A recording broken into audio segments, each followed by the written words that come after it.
ഈ കണ്ണൂരിലെ CPM-ലെ ഏറ്റവും പ്രധാന രക്തസാക്ഷികളാണ്.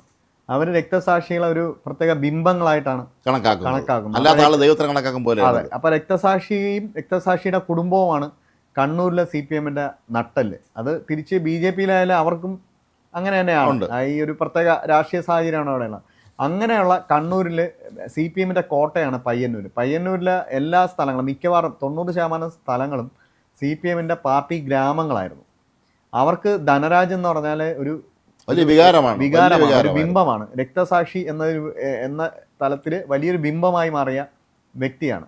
അപ്പം ധനരാജിൻ്റെ രക്തസാക്ഷിത്വവുമായി ബന്ധപ്പെട്ട ആ കുടുംബത്തിന് അവരങ്ങനെ കണ്ണൂരിലും ഒക്കെ എല്ലായിടത്തും ചെയ്യാറുണ്ട്. എന്നാൽ അവിടെയാണ് കണ്ണൂരിലാണ് ഏറ്റവും എഫക്റ്റീവായിട്ട് ചെയ്യുന്നത്. രക്തസാക്ഷി കുടുംബത്തെ ചേർത്ത് രക്തസാക്ഷികളുടെ കുടുംബത്തിൽപ്പെട്ടവർക്ക് ജോലി, പാർട്ടി സ്ഥാനം കൊണ്ട് ജോലി കൊടുക്കുക. മിക്കവാറും പാർട്ടി ഗ്രാമങ്ങളിൽ അവിടെയൊക്കെ രക്തസാക്ഷികളുടെ ഒരു എഫക്റ്റ് ഉണ്ടാവും. അങ്ങനെയുള്ള സ്ഥലത്താണ് ഈ ധനരാജിൻ്റെ പാർട്ടി ഫണ്ട് വെട്ടിച്ചു എന്ന് അവിടുത്തെ ഏരിയ കമ്മിറ്റി സെക്രട്ടറി തന്നെ ആരോപണം ഉന്നയിക്കുന്നത്. ഈ ആരോപണത്തെ CPM ഗൗരവത്തിലെടുക്കാത്തതിൻ്റെ പ്രതിഫലനമാണ് ഈ കണ്ണൂരിൽ CPM നേരിടുന്ന ഇന്നത്തെ പ്രശ്നങ്ങൾക്ക് കാരണം. പയ്യന്നൂർ സീറ്റ് ഒരിക്കലും CPM-ന്റെ ചരിത്രത്തിൽ ഒരിക്കലും നഷ്ടപ്പെടാത്തൊരു സീറ്റാണ് പയ്യന്നൂർ. നമുക്കറിയാം, അവിടെ സ്വാതന്ത്ര്യ സമര സേനാനികളുടെ കൂടി ഒരു കേന്ദ്രമാണ്. പയ്യന്നൂരിൻ്റെ MLA മധുസൂദനെതിരെയാണ് ഈ രക്തസാക്ഷി ഫണ്ട് ആരോപണം ഉയർന്നത്. അന്ന് തന്നെ CPM-ന് വളരെ ജാഗ്രതയോടെ ഇദ്ദേഹത്തെ മാറ്റി നിർത്തുകയും ഇദ്ദേഹത്തിന് ഒരു ടേം MLA ആയി മത്സരിക്കാൻ അവസരം കൊടുക്കാതിരിക്കുകയും ചെയ്താൽ മാറാമെന്നുള്ളത്. അല്ല, കണ്ണൂരിലെ CPM-ന്റെ ഫലം വേറെ ഒന്നായിപ്പോണ്.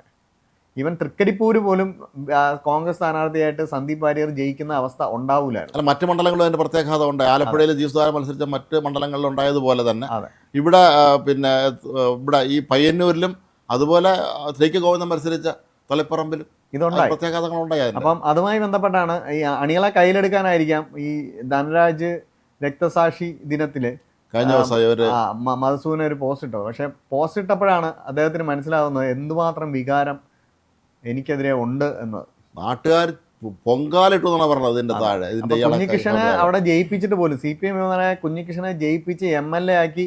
അദ്ദേഹം EV കാറിലാണ്, വലിയ പൈസ ഒന്നും ഇല്ലാത്തതുകൊണ്ട് ഏറ്റവും EV കാറിലാണ്. പെട്രോൾ ഒക്കെ എങ്ങനെ ചെലവ് ചുരുക്കി ജീവിക്കാമെന്ന് നമുക്ക് പഴയ കമ്മ്യൂണിസ്റ്റ്. അദ്ദേഹത്തിന് ഇപ്പൊ KC വേണുഗോപാലിനെ പോലൊരു നേതാവിന്റെ ശക്തമായ ഇടപെടൽ കാരണമാണ് അവിടെ ഫണ്ടെത്തിയതും അവിടെ പ്രവർത്തനങ്ങൾ CPM-ന്റെ വലിയ പ്രചരണത്തെ അതിജീവിക്കാൻ കഴിഞ്ഞത്. അത് ഈ കുഞ്ഞികൃഷ്ണൻ എന്ന് പറഞ്ഞ വ്യക്തിയുടെ സാമ്പത്തിക അടിത്തറയിൽ ഉണ്ടായ വിജയം കൂടി അല്ല, ഒരിക്കലും. ഈ ധനരാജ് എന്ന് പറഞ്ഞ രക്തസാക്ഷിയുടെ വികാരവും ഒപ്പം കുഞ്ഞികൃഷ്ണൻ എന്ന് പറഞ്ഞ നേതാവിന്റെ ക്ലീൻ ഇമേജുമാണ് ആ വിജയത്തിൽ പ്രധാന ഘടകങ്ങളായത്. അപ്പോൾ അതൊക്കെ മനസ്സിലായിട്ടായിരിക്കണം മധുസൂദനൻ ഈ പോസ്റ്റ് ഇടുന്നത് രക്തസാക്ഷിയുമായി ബന്ധം. പക്ഷേ കമന്റ് ബോക്സ് ഓഫ് ചെയ്യേണ്ട, എല്ലാം ഡിലീറ്റ് ചെയ്ത് ഓഫ് ചെയ്ത് ഓടേണ്ടി വന്നു. അത്രമാത്രം ചീത്തകളിയാണ് വന്നത്. അതായത് അതിൽ എനിക്ക് തോന്നിയെന്ന് പറഞ്ഞാൽ മധുസൂദനന് പോലും കാര്യങ്ങൾ പന്തിയല്ലാന്ന് മനസ്സിലായി. പക്ഷെ CPM-ന് ഇപ്പോഴും മനസ്സിലായിട്ടില്ല. CPM ഇനിയെങ്കിലും അങ്ങനെ ഒരു ഫണ്ട് തട്ടിപ്പുണ്ടെങ്കിൽ അവർക്കെതിരെ നടപടിയെടുത്ത് അവരെ അണികളെ ഇതിന് KK രാജേഷൻ പോസ്റ്റ് ഇട്ടിരുന്നു. KK രാജേഷൻ കണക്കിന് കൊടുത്ത നാട്ടുകാർ. അതെ. അപ്പോൾ ഇഷ്ടംപോലെ ചീത്തവിളിയായിരുന്നു. അപ്പോൾ ഇവരെ സംബന്ധിച്ചിടത്തോളം കണ്ണൂരിൽ പ്രത്യേകിച്ച് CPM-ന്റെ കാര്യത്തിൽ അവരുടെ രീതി എന്താണെന്ന് നമുക്കറിയില്ല. ഇതാണ് ഞങ്ങളുടെ നിയമം, ഇതാണ് ഞങ്ങളുടെ രീതി, ഇത് ഞങ്ങൾ നടപ്പിലാക്കും, വേണമെന്നുള്ള അനുസരിച്ചാൽ മതി, നിർബന്ധമായി എല്ലാ അണികളും ഇതൊക്കെ ഞങ്ങൾ പറഞ്ഞ കാര്യം അംഗീകരിക്കണം എന്നുള്ളൊരു ആറ്റിറ്റ്യൂഡാണ് എല്ലാ കാലത്തും ഇവർക്കുണ്ടായിരുന്നത്. പക്ഷേ ഇപ്പൊ ഈ സോഷ്യൽ മീഡിയയുടെ കാലത്ത് അണികൾ പ്രതികരിക്കാൻ തുടങ്ങിയിരിക്കുന്നു. അണികൾക്ക് പ്രതികരിക്കാൻ ഒരു പ്ലാറ്റ്ഫോം കിട്ടിയിരിക്കുന്നു. അതെ, പണ്ട് സമ്മേളനങ്ങളിൽ പോയിരുന്നു മാത്രമേ പ്രതികരിക്കാൻ പറ്റത്തുള്ളൂ. അതുപോലെ അവിടെ നേരെ എഴുന്നേറ്റൊന്നും പറയാനും പറ്റില്ല. അതെ, പറ്റത്തില്ല. പക്ഷെ ഇപ്പൊ സോഷ്യൽ മീഡിയ എന്ന് പറഞ്ഞ സാധനം ഇവര് വളരെ എഫക്റ്റീവായിട്ട് സഹാക്കൾ ഉപയോഗിച്ചിരിക്കുന്നു. ഇവരുടെ CPM-ന്റെ രാഷ്ട്രീയ എതിരാളികൾക്കെതിരെ സൈബർ സഹാക്കളെ കൊണ്ടാണ് ഇവർ ചെയ്യിപ്പിച്ചിരുന്നത്. പക്ഷേ ഈ സൈബർ സഹാക്കൾ തന്നെ ഇപ്പം ഇവർക്കെതിരെയും തിരിഞ്ഞിരിക്കുന്നു എന്നുള്ളതാണ് TU മധുസൂദനൊക്കെ പോസ്റ്റ് കൂട്ടി പോകേണ്ടി വരുന്നതിൻ്റെ ഒരു. മാത്രമല്ല, ഈ സൈബർ സഹാക്കളെ പലരും ഇപ്പം കാണാനുമില്ല. അല്ലാതെ സാധാരണഗതിയിൽ കോൺഗ്രസിനെതിരെ അല്ലെങ്കിൽ നമുക്കെതിരെയൊക്കെ തന്നെ ആഞ്ഞടിച്ചുകൊണ്ടിരുന്ന ഈ സൈബർ സഹാക്കളെ പലരും ഇപ്പം കാണാനില്ല. അവരെല്ലാവരും എസ്കേപ്പായി. കാരണം ഇത് അവരൊരു പോസ്റ്റ്, അവരിനി ഒരു കളിയാക്കിയ ഒരു പോസ്റ്റ് ഇട്ടാലും പാർട്ടി അണികൾ തന്നെ അവർ ചിലപ്പോൾ വേറെ വ്യാജ പ്രൊഫൈലിലായിരിക്കും, പക്ഷേ ആവശ്യം പോലെ ചീത്തകളിയാണ്. അപ്പോൾ പയ്യന്നൂരൊക്കെ പോലെയുള്ള കണ്ണൂരിൽ ശരിക്കും പറഞ്ഞാൽ ഈ രക്തസാക്ഷികളുടെ ഒരു നാടാണല്ലോ കണ്ണൂർ എപ്പോഴും CPM-നെ സംബന്ധിച്ചിടത്തോളം. അവിടെ അവർക്ക് ഇത്രയും വലിയൊരു തിരിച്ചടിയേറ്റതിൻ്റെ പിന്നിൽ ഈ രക്തസാക്ഷി ഫണ്ടിലെ വെട്ടിപ്പെന്ന് പറഞ്ഞ വലിയൊരു ഘടകം തന്നെയാണ്. ഇത് കണ്ണൂരിൽ മാത്രമല്ലല്ലോ, എവിടെയെല്ലാം വെട്ടിച്ചിട്ടുണ്ട്. അതെ, ഇതിൽ നമ്മൾ ശ്രദ്ധിക്കേണ്ടതെന്ന് പറഞ്ഞാൽ സഖാക്കളുടെ രോഷമാണ് മധുസൂദനന്റെ പോസ്റ്റിന്റെ താഴെ അവർ തീർക്കുന്നത്. ഇത് MV ജയരാജൻ എന്ന് പറയുന്ന നേതാവ് കുഞ്ഞികൃഷ്ണനൊക്കെ തെറ്റുതിരുത്തി വരണം എന്ന് പറയുന്ന പശ്ചാത്തലത്തിലും കൂടെ വേണം വായിക്കാൻ. തെറ്റ് ചെയ്തത് കുഞ്ഞികൃഷ്ണൻ അല്ലെന്നും മധുസൂദനാണെന്നും പാർട്ടി നേതൃത്വത്തെ ബോധ്യപ്പെടുത്തുകയാണ് ഈ പോസ്റ്റുകളിലൂടെ ചെയ്യുന്നത്. ഒരു നിവൃത്തിയില്ലാത്തതുകൊണ്ടാണ് പോയത്. അപ്പോൾ ഈ വിഷയം ആളിക്കത്തിച്ച ഒരാൾ രാകേഷാണ്. രാകേഷ് ജില്ലാ സെക്രട്ടറി എന്ന നിലയിൽ കുറച്ചും കൂടെ പക്വതയോടെ ഇടപെടുകയും ഇത്തവണ ഇദ്ദേഹത്തെ മാറ്റി വേറൊരാളെ നിർത്താം, വേറെ ആര് നിന്നാലും കുഴപ്പമില്ലായിരുന്നു. അല്ല, അതാണ് അതുവരെ തളിപ്പറമ്പിൽ സംഭവിച്ചല്ലോ. അതെ, തളിപ്പറമ്പിൽ പിന്നെ എം വി ഗോവിന്ദൻ്റെ ഭാര്യ മത്സരിച്ചപ്പോൾ ജില്ലാ കമ്മിറ്റിയിലെ അതിന് ഈ മുൻകൈ തളിപ്പറമ്പിൽ MP TK ഗോവിന്ദൻ മത്സരിക്കാനുള്ള സാഹചര്യം ഉണ്ടായതുപോലും പയ്യന്നൂരിലെ കുഞ്ഞികൃഷ്ണന്റെ ഉറച്ച ധൈര്യമാണ്. അദ്ദേഹം മത്സരിക്കുമെന്ന് പറയുന്നിടത്ത് നിന്നാണ് TK ഗോവിന്ദൻ വരുന്നത്. ഒരുപക്ഷെ പയ്യന്നൂരിൽ കുഞ്ഞികൃഷ്ണൻ മത്സരിക്കാൻ വന്നില്ലായിരുന്നെങ്കിൽ TK ഗോവിന്ദൻ മത്സരിക്കില്ലായിരുന്നു. മാത്രമല്ല അതേ ഒരിക്കലും എനിക്ക് മത്സരിക്കണമെന്ന് ഈ രണ്ടുപേരും പറഞ്ഞിട്ടില്ല. കുഞ്ഞികൃഷ്ണനും TK ഗോവിന്ദനും എനിക്ക് മത്സരിക്കണമെന്ന് പാർട്ടി പറഞ്ഞിട്ടില്ല. അവർ അത്രക്കാരെ അല്ല, അവർ പഴയ സ്കൂളാണ് കമ്മ്യൂണിസ്റ്റ് പ്രസ്ഥാനത്തിൽ.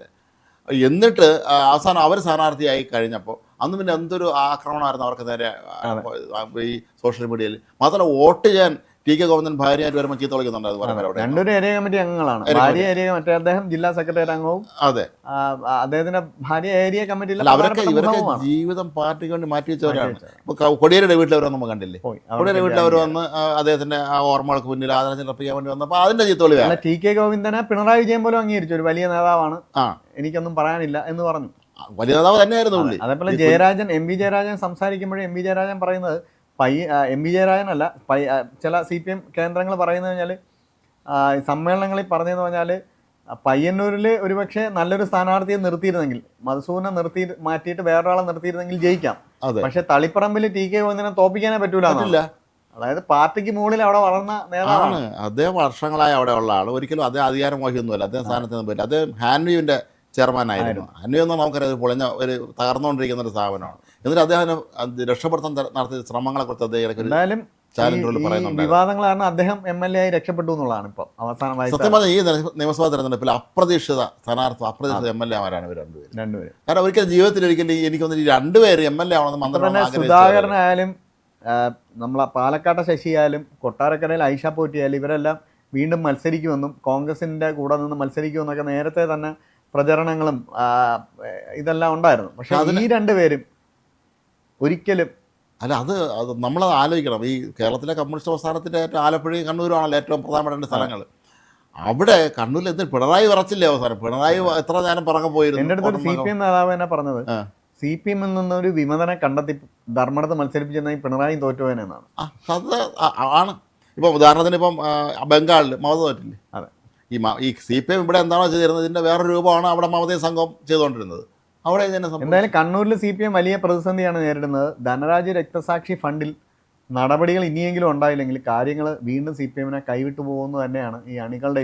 അതുകൊണ്ടാണ് ശ്രീമതി ടീച്ചർ, ശൈലജ ടീച്ചർ എല്ലാ രംഗത്തെത്തിയിരിക്കുന്നത്, MP ജയരാജനും EP ഒക്കെ വന്നിട്ടുള്ളത്. കാരണം നമ്മൾ നേരത്തെ പറഞ്ഞതുപോലെ ഈ പിണറായി വിജയൻ്റെയൊക്കെ കാലം കഴിഞ്ഞാൽ അന്ന് ഇവിടെ പാർട്ടി ഉണ്ടാവുമല്ലോ. അന്ന് ആര് നയിക്കും? അന്ന് ഈ പാർട്ടിയെ പൂർണ്ണമായും നശിപ്പിച്ചിട്ടാണ് അവർ പോകുന്നത്. ഇപ്പൊ KK രാഗേഷ് ഇരുന്നാലും അടുത്ത ജില്ലാ സമ്മേളനം അല്ലെങ്കിൽ പാർട്ടി കോൺഗ്രസിന്റെ ഭാഗമായി ഉണ്ടാവുന്ന ജില്ലാ സമ്മേളനങ്ങളിൽ ഇതെല്ലാം മാറുമെന്ന് തന്നെ വേണം പ്രതീക്ഷിക്കാം. അല്ലെങ്കിൽ KK രാഗേഷിനെയൊക്കെ പോലുള്ള ഇയാൾക്ക് എങ്ങനെ നേതാവായി നമ്മൾ പലപ്പോഴും ആലോചിക്കണം. അദ്ദേഹത്തിൻ്റെ ശരീരഭാഷയും സംസാര രീതിയും ഒക്കെ തന്നെ ഞാനൊരു പിണറായിയാണ് എന്നുള്ള രീതിയിലാണ് ആ ശൈലിയാണ് അദ്ദേഹം പിന്തുടരുന്നത്. ഇവരെ എവിടെയെങ്കിലും ഇലക്ഷൻ മത്സരിപ്പിച്ച് കണ്ണൂരെ പാർട്ടി ഗ്രാമത്തിൽ കൊണ്ടുപോയി നടത്തിയാൽ പോലെ ഇനി അങ്ങോട്ട് ജയിക്കുമെന്ന് സംശയമാണ്. പണ്ട് ആരെ പിടിച്ച് നിർത്തിയാലും ജയിക്കും എന്നുള്ള സീറ്റുകൾ പയ്യന്നൂർ അവിടെ പോലും പോയിട്ടുണ്ട്. അപ്പോൾ അങ്ങനെയുള്ള ഒരു ജില്ലാ സെക്രട്ടറി എന്ന് പറയുന്നത് CPM ജില്ലാ സെക്രട്ടറി നമുക്ക് പറയാം വലിയ പദവിയാണ്. മനുഷ്യബന്ധമില്ലാത്ത ആളുകൾ ഇപ്പോൾ MP ജയരാജൻ ജില്ലാ സെക്രട്ടറി ആയിരുന്നിട്ടുണ്ട്, P ജയരാജൻ ഇരുന്നിട്ടുണ്ട്, അവരെ MP ഇവരെല്ലാവരും കണ്ണൂർ ജില്ലാ സെക്രട്ടറി ആയിരുന്നവരാണ്. അപ്പോൾ ഇവർക്ക് MP ഗോവിന്ദൻ കണ്ണൂർ ജില്ലാ സെക്രട്ടറി ആയിരുന്നു എന്ന് എനിക്ക് സംശയമുണ്ട്. അദ്ദേഹം എറണാകുളത്തായിരുന്നു ചുമതല കൊടുത്തില്ല, പ്രശ്നം ജില്ലാ സെക്രട്ടറി ചുമതല ഉണ്ടായിരുന്നു. പക്ഷേ ഇവരൊക്കെ ഇരുന്ന സമയത്ത് ഇവർക്ക് താഴെത്തട്ടിൽ ബന്ധമുണ്ടായിരുന്നു. ഈ KK രാഗേഷിന്റെ അദ്ദേഹത്തിന്റെ മൊത്തത്തിലുള്ള അദ്ദേഹത്തിന്റെ ഒരു രീതി കാണുമ്പോൾ അദ്ദേഹത്തിന് വലിയ ബന്ധം. ജില്ലാ സെക്രട്ടറി ആയിരുന്നപ്പോൾ അടിത്തറയിൽ വലിയ സ്വാധീനമുള്ള നേതാവാണ്. കോടിയേരി ബാലകൃഷ്ണൻ അങ്ങനെ തന്നെയായിരുന്നു. പിണറായി വിജയൻ മന്ത്രിയാലയ സമയത്ത് ഏതൊരു വിവാഹ ചടങ്ങിൽ പങ്കെടുക്കാൻ വരുന്ന ഒരു വീഡിയോ ഇപ്പോഴും അതൊരു വീടൊക്കെ കണ്ടിട്ട് സാധാരണക്കാരാണെന്ന് പാർട്ടി പ്രവർത്തനം അവിടെ പോലും അദ്ദേഹം വരുന്നു തലേദിവസം. എന്നാൽ പിന്നീട് ഇവർക്ക് അധികാരം കിട്ടിയ മൊത്തത്തിൽ വന്നപ്പോൾ ഈ വലിയ മുതലാളിയായ വീടുകളിൽ കല്യാണത്തിന് മാത്രം പോകുന്ന അവസ്ഥയിലേക്ക് ഇവർ പലരും എത്തിയെന്നുള്ള സത്യമാണ്. നമ്മുടെ നാട്ടിൽ വലിയ വ്യവസായികളുടെയൊക്കെ മക്കളെ കല്യാണത്തിന് കല്യാണം അല്ലെങ്കിൽ വീട് പാലാച്ചനൊക്കെ നോക്കി ഇവരെല്ലാവരും നിരന്ന് നിൽക്കാൻ അവിടെ വന്നു. അത് കല്യാണത്തിന് പിന്നെ ഓക്കെ, ഈ വീട് പാലാച്ചിനെ പോലെ സാധാരണക്കാരിൽ നിന്ന് രക്തസാക്ഷികളിൽ നിന്ന് എല്ലാവരും അകന്നുപോയി. ഞങ്ങൾ ഈ അധികാരത്തിന്റെ സുഖം ഉണ്ടല്ലോ, ഈ അധികാരം കിട്ടുമ്പോഴാണല്ലോ അതിൻ്റെ ഒരു സുഖം നമുക്ക് മനസ്സിലാണ്. പിന്നെ നഷ്ടപ്പെടാതിരിക്കുക അല്ലെങ്കിൽ എന്നും ഇത് തന്നെ കാണുന്നുള്ള തെറ്റിദ്ധാരണ പിണറായിനെ കണ്ടില്ല. പിണറായി നേരത്തെ മന്ത്രിയായിരുന്നു, അദ്ദേഹം മന്ത്രിയായ സമയത്ത് അദ്ദേഹം ഇത്തരം പ്രശ്നമൊന്നുമില്ല. മുഖ്യമന്ത്രിയെ കഴിഞ്ഞ് ഈ ചുറ്റും നിൽക്കുന്ന ആള് ഒരു കൂടുമല്ലോ, അവർ പറയും ഇതെങ്ങനെയൊന്നും പോരാ. എന്തായാലും കുഞ്ഞികൃഷ്ണനും ടി കെ ഗോവിന്ദനുമാണ് തെറ്റ് തിരുത്തേണ്ടവർ എന്ന നിലപാടിൽ CPM ഉറച്ചു നിന്നാൽ ഇവർ രണ്ടുപേരും വലിയ വലിയ ആളുകളായി മാറുകയേ ഉള്ളൂ. അത്രേ ഉള്ളൂ. തളരെ നാളെ ഒരുപക്ഷെ കണ്ണൂർ ജില്ലയിലെ കമ്മ്യൂണിസ്റ്റ് പ്രസ്ഥാനത്തിന്റെ തിരുത്തി ആരും നേർവഴിക്ക് നടത്തിയ ആളുകളെന്നുള്ള നിലയിലായിരിക്കും കുഞ്ഞികൃഷ്ണൻ. ഇവരെ ചരിത്രത്തിൽ രേഖപ്പെടുത്താം. അല്ലെങ്കിൽ പിണറായി വിജയനും ഈ MP ഗോവിന്ദനും ഒക്കെ പാർട്ടി ഇല്ലാതാക്കിയ ലിക്വിഡേറ്റർമാരാണ്, ഇവർ നശിപ്പിച്ചവരാണ്, പൂട്ടിക്കെട്ടിയവരാണ് എന്നുള്ളത്. CPM രക്ഷപ്പെടുകയാണെങ്കിൽ ഇവരെ രക്ഷപ്പെടുത്തിയവരായും, അതേസമയം CPM ഇല്ലാതായാൽ മുങ്ങുന്ന കപ്പലിൽ നിന്ന് രക്ഷപ്പെട്ട രണ്ട് സഹാക്കളായി ഇവരറിയപ്പെടും. ഏതായാലും ഈ കണ്ണൂരിലെ സഹാക്കള് ഇനിയും അങ്ങോട്ട് ഞങ്ങൾ അടിമകളല്ല എന്ന് അവർ സ്വാതന്ത്ര്യ പ്രഖ്യാപനമാണ് ഈ തെരഞ്ഞെടുപ്പിലൂടെ അവർ നടത്തിയത്. ഇത്രയും കാലം പാർട്ടിക്ക് ആരെക്കൊണ്ട് നിർത്തി കൊടുത്താലും ജയിപ്പിച്ച് വിടുമായിരുന്നു. നിങ്ങൾ പറഞ്ഞല്ല ശരിയാണ്, നിങ്ങൾ സൂര്യ ഉദിച്ചത് പടിഞ്ഞാറാണെന്ന് പറഞ്ഞ പോലെ ശരിയാണ് സഹാവ എന്ന് പറയുന്ന ആ ഒരു തലത്തിൽ നിന്ന് അവർ മാറി. അവർ വളരെ സ്വതന്ത്രരാണ്, അവരവർ അഭിപ്രായം പ്രകടിപ്പിച്ചു. അതിന് വലിയ വില തന്നെ CPM കൊടുക്കേണ്ടി വന്നു എന്നുള്ള കാര്യമാണ് നമ്മളിതിൽ നിന്ന് മനസ്സിലാക്കുന്നത്. അതായത് കണ്ണൂരിൽ തുടങ്ങിയ ഈ ഒരു തിരുത്തൽ വാദം ഇത് മറ്റുള്ള എല്ലാ ഭാഗങ്ങളിലേക്കും ബാധിക്കും. ഇത് തന്നെയാണ് ഇന്നലെ കോട്ടയത്ത് DYFIയുടെ ജില്ലാ സമ്മേളനത്തിലും സംഭവിച്ചത്.